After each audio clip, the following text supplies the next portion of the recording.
Okay, welcome back to the Rock and Roll channel. I know we always talked about that Wednesday would probably be our go-to night, but the way my schedule and everything was, I asked Steve if we can come on Tuesday this week, and he was so gracious to give me his Tuesday night. Um, but we just wanted to jump right into it. Horrible event took place on Sunday in the wrestling world. Sabu, legend of ECW, Japan, WWE, you name it, passed away. I first found out from Steve, actually. He sent me a text, and then I got about three others. Um, so we wanted to come on and just talk about our Sabu memories, what we thought of him. So right away, Steve, welcome back. And Thank you, yeah, thank you. I texted you mainly because I just we had talked about the memorial, not really memorial show. That's not his retirement show, right. in Vegas, and you had gone, and I wanted to have a nice easy Friday night, but that was like my biggest thing that was on my mind. I don't really want to go to the whole show because I don't really know what a GCW show is like, but I really wanted to see that last match, and I was able to watch it on YouTube yesterday. And I really felt like, not only because Sabu passed away so fast after it, but the atmosphere and the match was just crazy that It night. was. I'm so glad I got to go to it. So yeah, we'll get right into it. What were your sort of memories of Sabu as a wrestler? GCW days, matches. Not you don't have to go specific matches, but just what you thought of him. Well, when I think of Sabu, like I think of ECW. And ECW, honestly, like there's some people who are like, I was the biggest ECW fan. I don't know how you were. I mean, like ECW, like it came on in Georgia at like 3 in the morning. It was on the weekend. I don't know if it was like Friday into Saturday. I don't even know if it was Saturday into Sunday. Every time I found it on TV, it was like on accident. And then it was the biggest thing in the world when ECW, they got their own video game by Acclaim. They got picked up by Spike TV. That deal ended up being horrible because of the time slot they got was on Friday night. So I know a lot about Sabu, but most of it's not from like watching at that time period. A lot of the stuff I heard about Sabu, I read about in like newsletters and like reading the sheets and things like that. It was just this guy that just seemed like he was a mental patient that would do anything and go above and beyond. Like I really didn't know what um like hardcore wrestling was, but it was like these guys were going out there to kill each other, and like that's what I thought of Sabu. No, awesome. Before I get into my Sabu Vegas story, which you know a bit of, Steve. I don't know if you know the whole story, Uh-huh. but anyway, yeah. It's interesting how you said so. My second year at Florida State, I really didn't get to go out on week. Well, I couldn't. I didn't go out on weekends as much that year, that spring semester, because I was on a medication and I couldn't drink. And if you couldn't drink at Tallahassee at Florida State, it wasn't a good idea to go out. So ECW used to come on around 1, 2 in the morning on Sunshine Network. That was used to be the main cable company for sports in Florida. Mhm. The local teams were on that: the Heat, the Magic, the Lightning, all those teams. So I would catch it 1, 2 in the morning. I was hooked. So this was '98. Hooked on it. I loved it, and he was one of the guys there. I mean, Raven. I mean, we have to go into the whole roster, but just Yeah. I loved it. And he was just one of those guys that just the things he would do. And yeah, we knew the Mick Foleys of the world and the Terry Funks of the world, and their feud was unreal. But Sabu was just different. He came down to Fort Lauderdale a couple of years ago. He was so nice. He did a cage match with Sandman that was lasted about 30 seconds. But so I just was mesmerized by just the craziness he would do. I mean, I'll never forget that spot against John Cena Oh when shoot. he hit the rope and went over. I watched the Vengeance match from like Mhm. 2006, that wasn't the match that I remember. Because I was like, why are there all these guys surrounding the ring? It was like an extreme lumberjack match. I remember them just having a singles match. It must have been like on Monday Night Raw or something like that. But the fact that like Sabu worked everywhere over his entire career. Yeah. He flirted with WCW. He was in ECW. He came to WWE. He did TNA. He didn't wrestle there, but he showed up in AEW. I mean, like ECW. I think he's one of the most respected wrestlers there is out there in the world. He might not have the world's best attendance record, but everybody wanted to use him. I remember on the Jericho Cruise, he was on not the last one, the one before. Mm-hmm. And he was really cool. Like people thought, man, don't bother Sabu because we don't want to go through a table. Yeah. But he was so cool. And he did a panel with Jericho, Luther, Jericho's friend Luther. Yeah. And Matt Cardona and Ruby Riott. Well, what was she in AW? I forgot her name. Ruby, whatever. Yeah. Anyway, so the theme was hardcore wrestling. Hardcore matches, and Cardona was up there joking, well, I've only had one. And Ruby has a long history in it, and Luther and Sabu go back a long time, believe it or not. He's like a legend that I don't even know much about. I've only heard about because he got his break at 50 in wrestling, which is crazy. But yeah, they go back, and Sabu's like, oh yeah, Luther, and blah blah, and Jericho's like, well, how's your boat experience been? He goes, I'll admit I was real apprehensive to come on.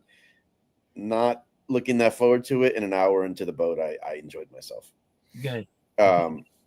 But so he, I only interacted him once on the cruise. Once he was nice. It was passing. He took a picture. His big thing is he loves when people do the one up. Yeah, he loves. He does it. He's gonna do it. If you do it with him, great. But if not, he's always gonna do that pose. Like that pose is a part of him. It's not just a gimmick. But so the Vegas story.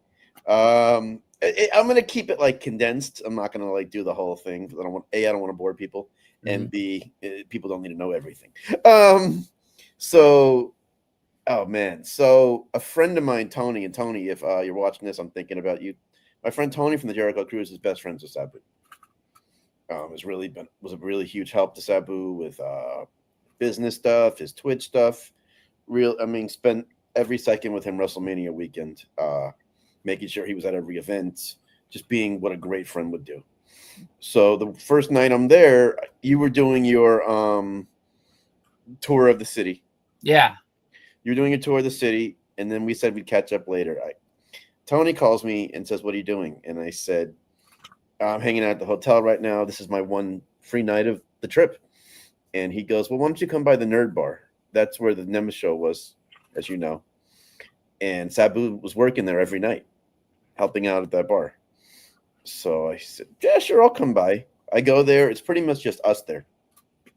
Me and my friend Tony are hanging out. Sabu was sitting on a chair on the side, but came over and chatted with us. And he was telling Sabu, yeah, this is a good friend of mine from the cruise. Great dude. So we had a few drinks, but we talked, and he's the type of guy, he'll be nice, but when he talks to you, it's very like intense. Those promos he did, the way he was in the ring, it was kind of like that in person. And I do remember saying to him, I remember watching you at 1, 2 in the morning back in my college days in the state of Florida. He goes, oh yeah, Sunshine Network. I said, you remember that? He goes, man, we were only on like syndication on 3 channels. Like, yeah, I do remember. I said, Rob Van Dam remembered that too. He goes, we don't forget that. So we're hanging out, and I think I spoke to you, and you said you had a few things to do. We're going to try to catch up, and we did that night. And then, so I'm thinking I'm done for the night, and Sabu sees me and goes, we have this indie show to go to. Let's go. I said, what? And I didn't want to impose. I know he was with my friend, and my friend goes, heck yeah, Sabu wants you to come. Let's go. He would not tell you to come if he didn't want you to come. Because Sabu was really booked for a lot of shows with the Nox Pro. That was Rikishi's company. Yeah. He worked like 4 or 5 shows for them. Not wrestling, but like making appearances. And it was right near the Nerd Bar. So we're walking on the street, and we're chatting. And my other friend, he was feeling no pain either. And Sabu's talking to me. He's like, "All right, I want you to lead now. Lead the way." I'm like, "I'm not from here." So Sabu knew where we were going, so it was fine. But there was a couple times he would just talk and be honest. And he was talking about my friend Tony, and he was like, "This is a true friend. This is a true friend." And in wrestling, who's a true friend? He goes Cactus. First time I ever heard someone call Mick Foley Cactus. No. But it makes sense because that's how they work together. He was like, "That's a true friend." And he was serious and he was intense about it. Mm-hmm. And so we walked there. They recognized him right away. They took us to the side. And then he goes to me, "Lead the way." They like to have a heater, I've learned. Just kind of lead the way so they know, like. So I walked in and there's Gangrel sitting there, and Gangrel knows me. He goes, "How the heck did you get back here?" And I'm like, "I'm helping him, man." He goes, "All right, whatever." He was joking. And then we got Sabu to the room. I hung out for maybe 30, 40 minutes there, chatted with him, and then I left. Because I told my friend Tony I didn't want to like impose on their night. And he's like, "Dude, I don't want to impose on your night." And I knew he was there and he was good to go. And then I saw him the next day, 2 days later at WrestleCon. So I'm glad I can say I have a story with the guy. Yeah. And I hung out with him for a couple hours. I won't forget that time. And I'm glad I didn't think about the vlog there or any of that stuff. It was just on a human level, just hanging out. So, but as far as a wrestler, yeah, like I said, he's just one. You couldn't take your eyes off the screen when he was working, fan or not. So Tony, I'm thinking about you as well. I know you're hurting right now, and just know we're always a phone call away. I invited him to come on, and he just wasn't up to it. So, Steve, anything you want to say about Sabu or I only had a chance to meet him one time. It was WrestleMania 32 in Dallas. He was doing WrestleCon, and he was just somebody that I had never met before. And I walked up to get a picture with him, and I could tell immediately, like once I gave the money to the guy, that Sabu wanted to be anywhere else. But it was not the best situation, but I got my picture with him. When I went to Vegas, he was at the Major Wrestling Figure Podcast show. I was in the front row. I was literally 2 feet from him, and he was really humbled to be there. He didn't know a lot about action figures, but he was talking about how big the week was for him, and I could tell that Brian Myers was a huge fan of his. I know on the podcast he had talked about like when Sabu was actually in his neck of the woods, like in New York and New Jersey, he would actually stay at Brian Myers' house. So it was like so cool to see like how he looked up to him, and that's gonna suck on Friday to hear the show and hear his reaction. Going back to what you were saying about him and Mick Foley. Mick Foley is like, he doesn't have his podcast anymore. He quit that when he wanted to come back for him to have one more match. He doesn't post on Twitter at all. I haven't heard a reaction from him, but Taz's was crazy. And like, you could tell that his wasn't planned out. He was just kind of speaking, off the cuff. Like it was almost instantaneously as he heard like what it was, and talked about how like Taz's big push in ECW was pretty much made by Sabu. It was Sabu versus Taz. Taz wanted that match for a year, and they kept making people want it and want it and want it. They teased it. Finally got it at Barely Legal. And Taz talked about in his video, he was like, I was supposed to be like a one-off for Sabu. Like I was supposed to have a match against Sabu. Sabu was supposed to beat me, but Sabu thought that I was the future of the company.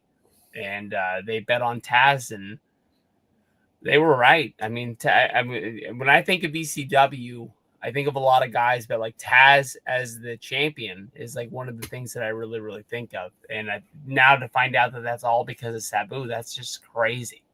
Yeah, it was cool. Sandman did an appearance on Busted Open yesterday. Oh, I haven't heard their show yet. Yeah, it's on YouTube. Like you can watch that clip. Like Bubba Ray or Bully, whatever you want to call him, right away thought about him. Obviously, Tommy was going to be on, but Sandman said, "Just tell me what time." Yeah. He said he held it together till about 6 o'clock that night, and then he goes, "I don't know what took me so long to lose it, but then I finally did."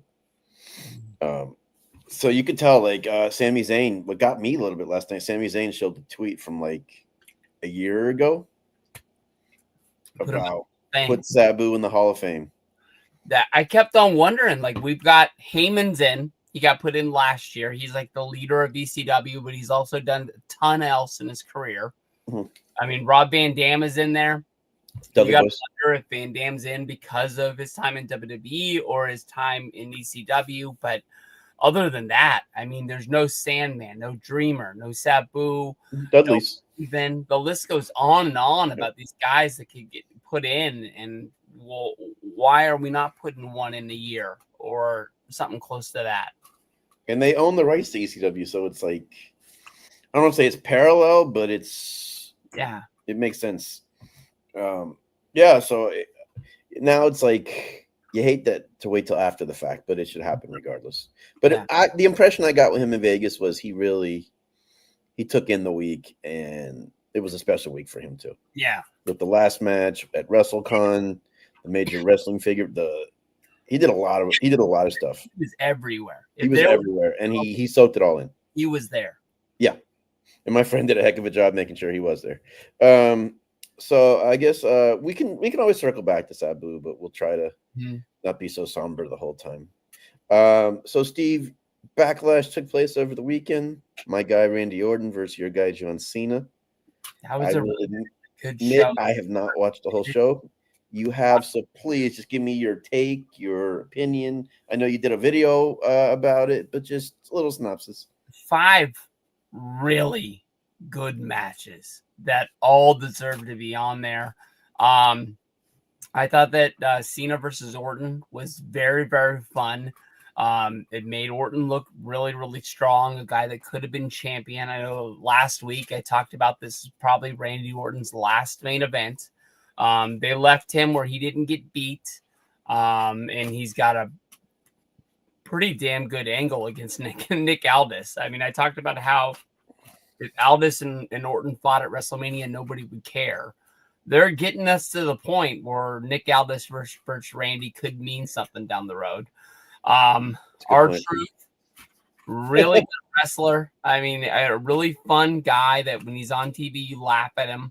Him coming out and causing Randy Orton to lose, and then in the post-show press conference getting, put through a table by John Cena, setting up what looks like R-Truth versus John Cena somewhere down the road. Reminds me a lot of 2010. I thought it was fun. I thought it was good in the moment. But now every single time I start to think about Cena versus Truth, I think about that capital punishment. I think it was 2010. Maybe it was 2000, somewhere in there. It was a little filler before the Rock came back. Yeah, it was a bad pay-per-view for anybody who spent their money on it. It was a bad time. I don't want to say, it was a hard time to watch wrestling, and R-Truth being put in the main event picture again kind of is like, I don't know. TKO, WWE, they can do a lot. People want to see this John Cena run. Maybe John Cena, it was on his list of like things he wanted to do. I want to have him out against Truth. But yeah, I'm if it's not the biggest match on that show, we'll be all right. If it's going to be on that Saturday night's main event match, we've already got Punk and Zayn against Rollins and Breaker. We've got Logan Paul versus Jey Uso. So I mean, it doesn't need to be like the main event. It can be the opening match, and Cena can beat him in 3 minutes or something like that. I'm not sure, but I thought it was a really good match. People on the internet are kind of down about R-Truth, and I think the further we get away from it, I kind of feel the same way. But I thought it was awesome. I love it. I thought it was great. I did see that, and you know what? it was typical R-Truth.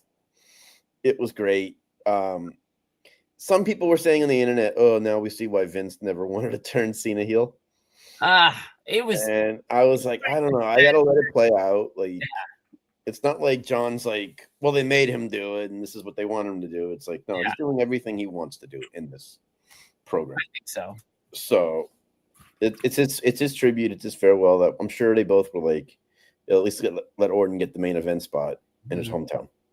My mind and is look strong. really rolling because we're in May.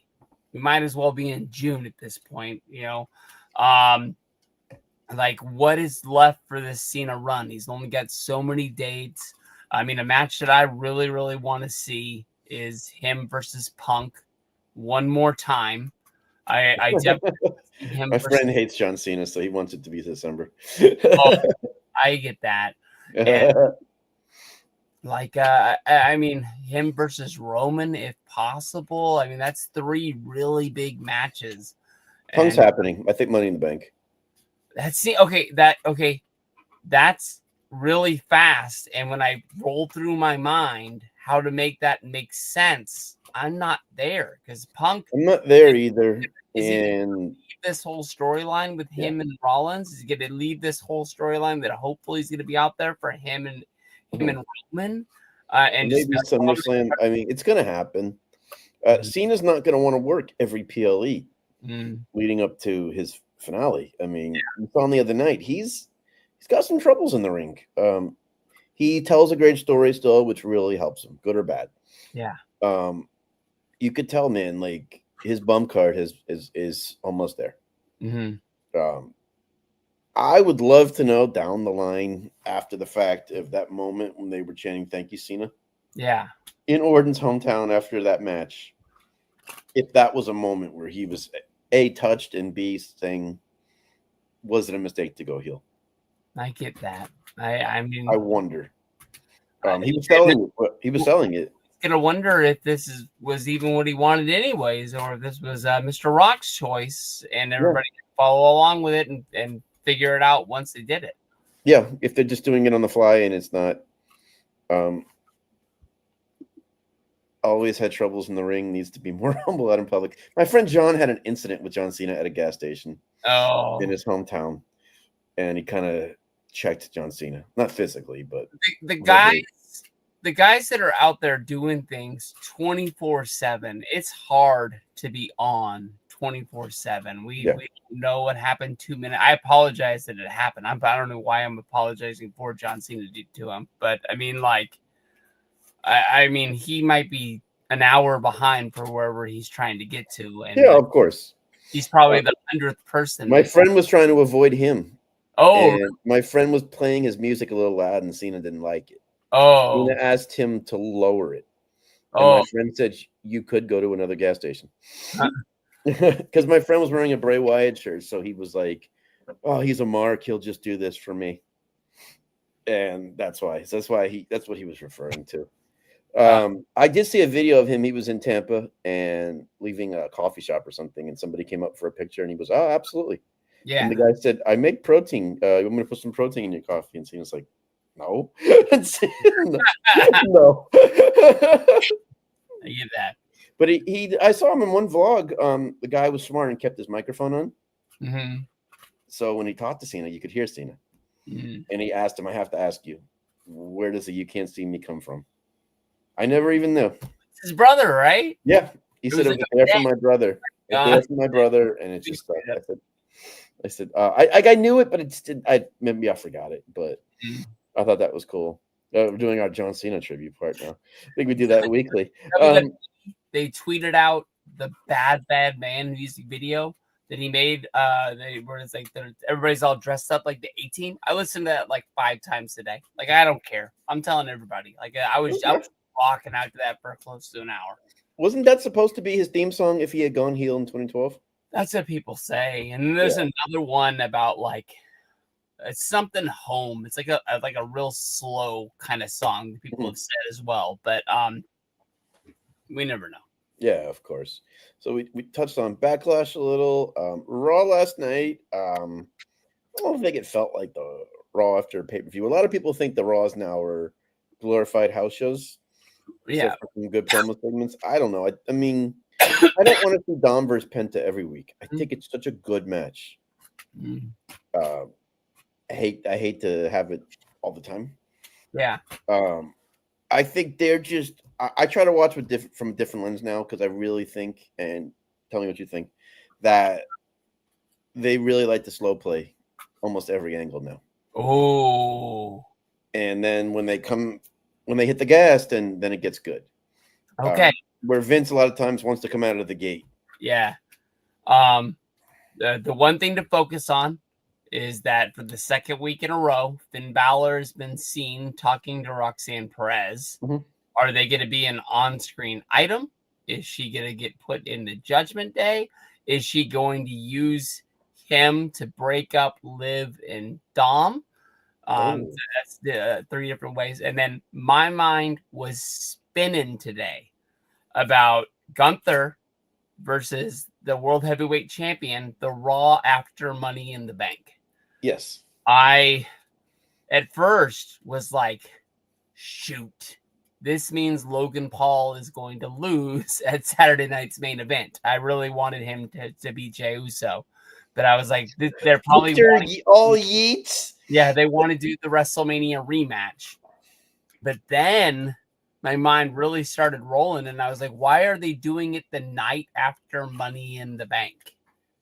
And my best case scenario, as of right now, in my dream WWE that I'm booking, I got Sami Zayn winning the Money in the Bank briefcase, and I got him cashing in on Jey Uso the night after, on the Raw the night after Money in the Bank. No, I think if Sammy wins, total baby face, unless he goes heel. He stays baby face, he's challenging him at SummerSlam. Okay. When in the world have you ever seen more baby faces in the ring standing off against two heels? There was CM Punk, Sami Zayn came out to even the score, and then Jey Uso came out as well, only to fight off Seth Rollins and Braun Breaker. And they struggled to. So why are there three good guys? Right, that's what I'm wondering. Is there going to be a third member of Heyman's group? Somebody has to jump. Yeah, and the Roxanne Perez thing, I was thinking about while you said that, is Liv's taking a bit of time now for that movie. Apparently, they think she really has the potential to be like the next it thing in Hollywood. Mm-hmm. She's killed it in this role. Mm-hmm. Roxanne fits the Judgment Day perfectly. Mm-hmm. It would be interesting to see a woman bring Dom down. Yeah, because the way he turned on Rhea, and the way him and Liv have run roughshod over people. Mm-hmm. It would be cool to see the other type of aspect where he loves someone and she screws him over. I heard on it's a great idea you had. I don't even remember what show I was listening to today. Wei Ting and John Pollock, whatever show they're on, they're like from Toronto in Canada. And they were talking about Raw, and they talked about what if like Finn tries to set the trap with Roxanne, and then Dom and Liv figure it out, and they turn babyface out of the whole deal, and then we just have like them as like people that we're supposed to love, and that could be huge as well. That'd be a great SummerSlam mixed match. Yeah.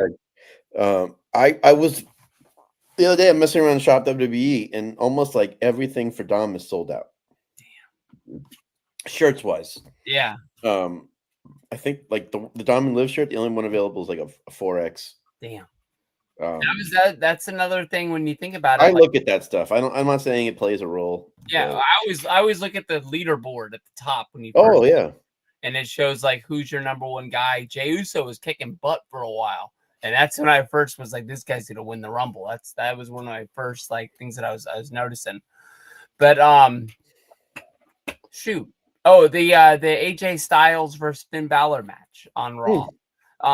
It was what it was. I mean, it couldn't have been a Tokyo Dome 5-star classic or the what was it TLC match they did at the last minute. That was phenomenal, no pun intended. Yeah, that's not what they were looking for last night. But I mean, like, why was Dom not out there helping the Judgment Day when the whole reason why they're having this match was like he asked Finn to protect his Intercontinental Champion by going out there and taking care of AJ Styles, who had challenged Dom for the Intercontinental title. Yeah. The whole thing is Dom says I'm Intercontinental Champ. I do what I want. There you go. So that's what I think is. Yeah, man, they're setting up Finn for failure. But wasn't the thing with Roxanne Perez where he was just hanging out with her behind Jey Uso? Yeah, you can see him in Okay. the background. So I like how they drop teases like that, but I wish, man, sometimes just come out of the gate swinging. Yeah. I guess Triple H has seen it so many times where they do that, and then it just falls on his face, the storyline. So that's why I think I like what they're doing with Seth and Braun and Paul. It's gone slow. Like after that Raw, we said, "Oh my God, this is a new NWO." Okay, we were a little ahead of ourselves, but they've gone slow since then. Yeah, that's fine. I think they rushed Jay and Seth. I think that was just supposed to give us like a big feel, like a big match. The CM was supposed to come back. There was no finish, so we didn't get hurt. That's true. And, we don't know what Netflix says to these guys. Like, Netflix might say, yeah, we want a big title match tonight. They have to work with them on booking. Yeah.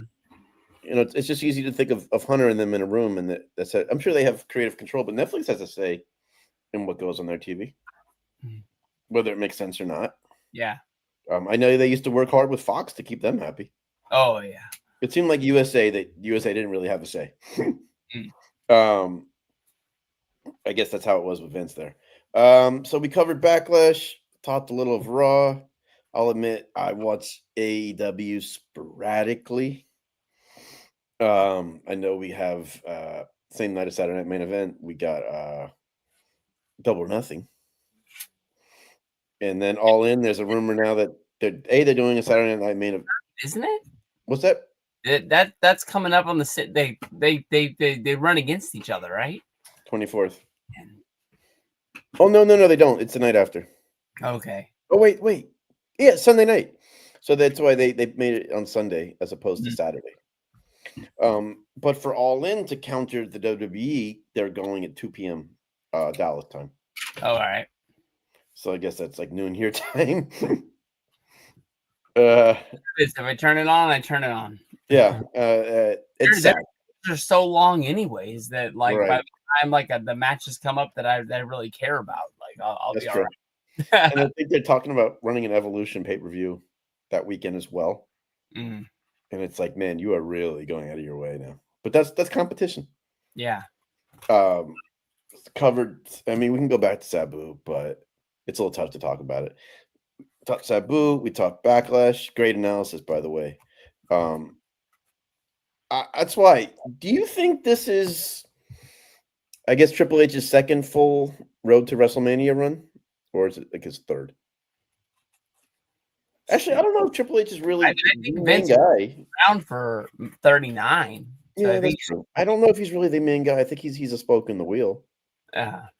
He's a big part of it, but it's not like he's the be-all, end-all say. Yeah.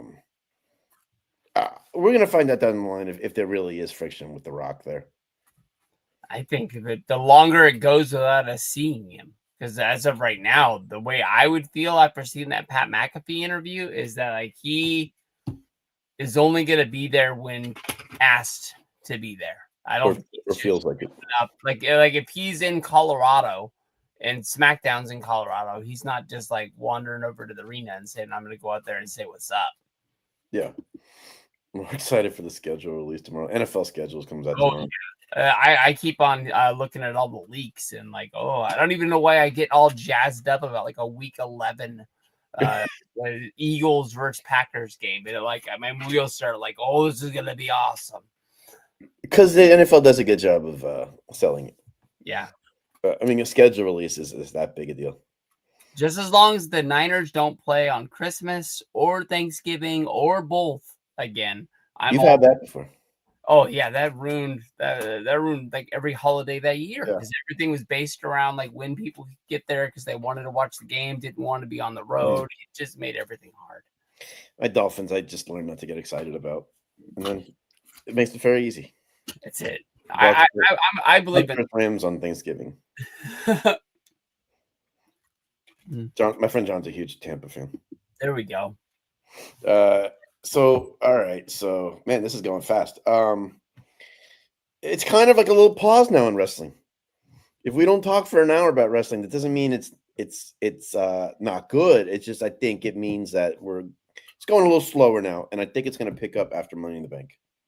Oh, because every time a show rolls around, you have to think about who has that briefcase, and then you got to dream up like how this can happen, how that can happen. I think the Money in the Bank briefcase makes the summer so much fun. I couldn't agree more, and I love the Road to SummerSlam. Mm. When done right, of course. It's in New York. You got to make it good. Their WrestleCon's going to be huge. They put out a tweet today that they're already out of vendor tables. So I don't know if what's going on there, but I think the WrestleCon for SummerSlam is going to be better than it was for WrestleMania. Yeah, it could be. Mm-hmm. I like that they're doing it more often now. Mm-hmm. I mean, we saw it in Vegas. There was demand for it while they were running opposite the world. Yeah, and everything to do in Vegas. Newark, not much else to do there. Yeah, if you go into the city. But like we said, I like how they're making this stuff a destination weekend. Did you say Mania used to be the only true destination weekend? They're doing it for Tampa here coming up pretty soon. They're running 4 nights in Tampa. You got 2 NXT shows, SmackDown, and the Saturday night's main event. Yeah. They're doing that more. Well, that they're taking from AEW a little bit because AEW took it from them. AEW's doing 2 residencies this summer. I know that AEW is like taking over Chicago. I saw them tweeting about that. And they're taking over Philadelphia. Damn. Working the 2300 arena for much. I like that idea. That's very old school territory type stuff where people would be there for a couple months. Yeah, and I'm sure it saves them a lot of money because you don't got to be flying people around. You just got to, send them in for the shows and things like that. That's true. I mean, but a lot of them are going to go home after. Oh, that weekend, no. You're right. Yeah. If you're there 2-3 weeks, they're going to leave and come back. What do I know? So, man, anything else you want to add? I know this wasn't our longest show. All good. Yeah, same here. Glad we got to pay tribute to Sabu. Thank you for your recap of Backlash. I still want to watch it. Man, tell me now while I'm here, what did you think of the McAfee-Gunther match? Because we talked about that a lot last show. I liked the match. McAfee got the crap kicked out of him. I didn't really care for the sign of respect from Gunther. I wish Gunther just would have left after the match was over. Because that's sort of, to me, going to put a little chink in his armor, like when it comes to his character. Like I see him as somebody who's just going to beat the crap out of anybody. He doesn't really care about them. But Gunther's not going to be nicer to the announcers from here on out because of that match. So I don't know. Didn't really make a lot of sense to me. McAfee coming out 20 minutes late on Raw, saying he had to be checked out by the medical people to get cleared. That part didn't make a lot of sense to me, but the match itself was great. I mean, it's one that definitely people will watch over and over, I think. They should have opened the show with that because they wanted him, the entrance that he always has at Raw that only people there see. They wanted him to have that on TV. I get that. What was the point of having it with the wrestlers already in the ring after their music hit? Yeah, I didn't understand that. Michael Cole did a good job selling it. So yeah, I'm all good too, man. Raw's coming up. I'm gonna try to watch a little more AEW. I do have a good roster. I'm just since it sounds like you got to be like talked into it a little bit, and I know nothing. What is like the main thing going on? The last time I watched was the Death Riders. They had the championship. Every single time somebody got close, it didn't happen. They just kept on finding a way with their numbers to beat everybody. What is the main selling? I wish I could tell you. I think Mox and Samoa Joe. And if I'm wrong, so be it. Jericho's been off TV for a bit because of the Fozzy tour. Even though he wasn't in the biggest storylines in a while lately. Uh, MJF is trying to join the Hurt Syndicate. oh yeah, he's trying That's what upset me about AEW. Now I'm gonna go on a rant now. Okay, you threw the bag of bags to get MJF to stay. I yeah. get it. Valuable part of the company. He's one of the people that helped build the place. I completely and a star. I Mhm. get it. But it showed you gave him all what I've seen is gave him all this money to resign where you had no plan for the guy. You've put him in a storyline for nothing with Jeff Jarrett. Mhm. You now this Hurt Syndicate thing is just a throw-in thing. He Yeah. puts it over. He does a great job of making people interested. Mhm. You got a star there. Use him. I don't think he's a guy that has like boo boo face who like goes out there and doesn't give his all when he's not Oh, he happy. does. But when you give him main event guys to work with, he gives you main event matches. And when Right. you put him with other people, it's just there he is. Like Yeah, I completely agree. And you know he's going to deliver on the mic against those people. So I don't get it. I think that's turned me off too. I'm like, you got a talent like this? Like, imagine what WWE would do with him. Mhm. You still got Will Ospreay. I think him and Hangman are wrestling at Double or Nothing. I think he has to win, and then I think he has to be the guy to take down. I was gonna call him Ambrose, Moxley. Yeah. In this, I mean that's the only way to put it in, because everybody who sort of groans about AEW Death Riders is the reason why. I understand like going out there and getting heat. That's what like the NWO was supposed to do, was like beat down on the WCW guys and like hurt your feelings that like your heroes are getting their butts Yeah. kicked, but it ain't working. No, it's not. I don't It's think it is. not. I don't hear anybody, even like the biggest AEW fan, saying like, "I love this." Yeah, no one's saying it now. Hopefully their pay-per-views deliver. Tony tends to book better on a one-off at a pay-per-view than weekly TV. Mhm. But you could tell it's just something's not right there. Yeah. I don't know what it is. I can't all the time put my finger on it. But I used to be glued to my TV for AEW. Mhm. Now, man, all right, I guess 5 minutes. Like yeah. And I hate it because it's everything I wanted when they became a company. Yeah. Even when I knew I wasn't watching week to week, I knew I could order a pay per view, pay the $50, and I would get my $50 worth, and it would be Yes. really good matches. And then all of a sudden, they went from a pay per view model of 4 to a year to like 6, and like one show just nothing happened. And I was like, I just paid a bunch of money for nothing. Yeah. And that's when it became like, okay, what do I really want to see on this show? Do I want to see this? Do I not want to see it? And you had to start thinking about it. And I like that they've changed their building model where they go to these theaters now. It's different. Mm-hmm. I think it looks cool on camera, but I think it was cool the first month or two when they did it. Yeah.